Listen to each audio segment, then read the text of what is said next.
Hi, I'm Hayley, certified infant sleep educator and founder of The Gentle Mama. I've been invited here today to talk to you about baby sleep and give you a few of my top tips to help your little one sleep better and for you to feel more confident with your baby sleep. Now, I am an infant sleep educator, not a sleep trainer.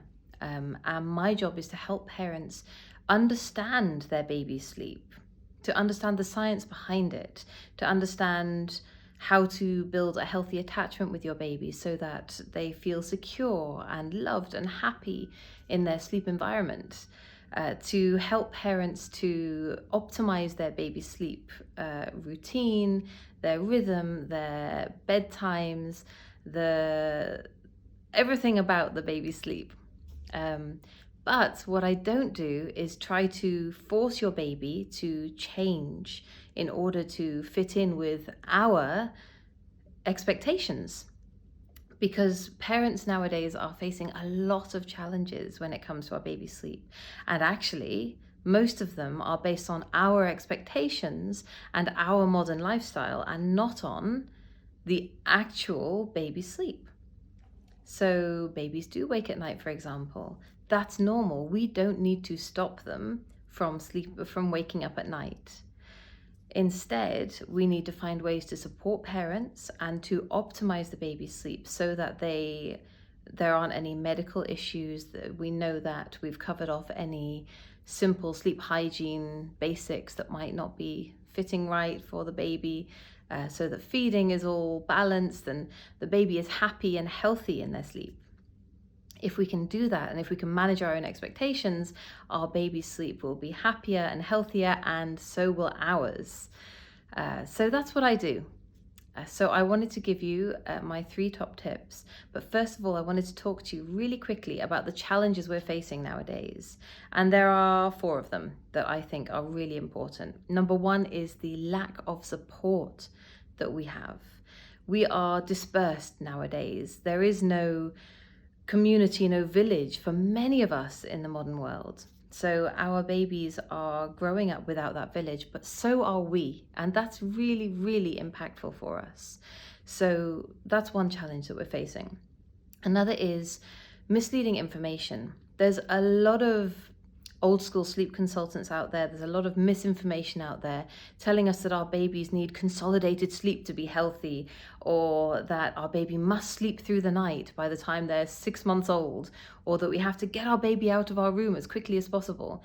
This is all misleading. It's misinformation, and it's harming us as parents because it's putting so much weight and pressure and stress on us completely unnecessarily. The next one is external pressure. And that might be from friends or family, or from social media, or from books that we're reading. The pressure from others to do what they're doing because it worked for them, or to follow the steps that they've heard about in a magazine that they read 10 years ago, or to do what their parents did because they turned out fine. Every family is different. Every family is unique. And as a result, we can't follow the advice and the steps that others have given us if it doesn't feel right for us. So number 3 is external pressure. We're really struggling with that. And number 4 is the suppression of our intuition.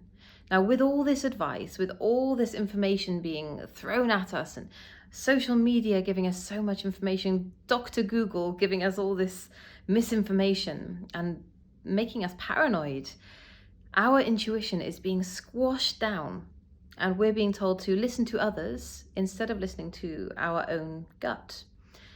So for me, this is one of the biggest issues out there at the moment, the fact that mothers are not empowered to listen to their own intuition. And this is a big part of the job that I do. So what can we do? How can we help ourselves and our babies to get better rest? Well, my tip number 1 is signals. So our babies are communicating with us all day and all night. They don't know how to talk yet, but they do know how to communicate through their signals. And this is something that we need to take the time to listen to. So listening to their cries, their movements, watching how They are changing their movements during the day. When they're sleepy, do they wriggle about a bit more? Do they clench their fists up? Do they fuss more when they're tired? When they're wide awake, when they've just woken up from a nap? What is their happy alert state like? How does that compare to when they're about to fall asleep? Can we start to pick up those signals as early as possible and start to respond earlier so that they don't get to that overtired state? Listening to our baby's signals is so important, and responding to them. You do not need to ignore your baby's cries. You do not need to toughen them up.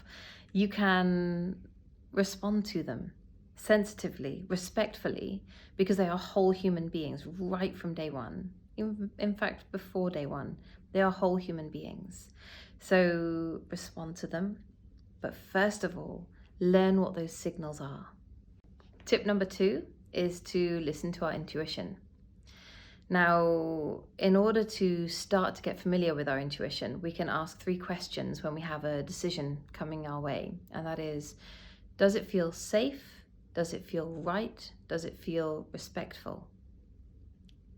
All 3 of those questions will require you to tap into your gut feeling. And if you can't answer yes to all 3 of those confidently, then there's something in your intuition that is saying there are alarm bells here. So try that out. It's just a beginning, but as you get more and more practice of it, you will become more confident with listening to your intuition. Now, number 3 is to focus on a rhythm instead of a schedule.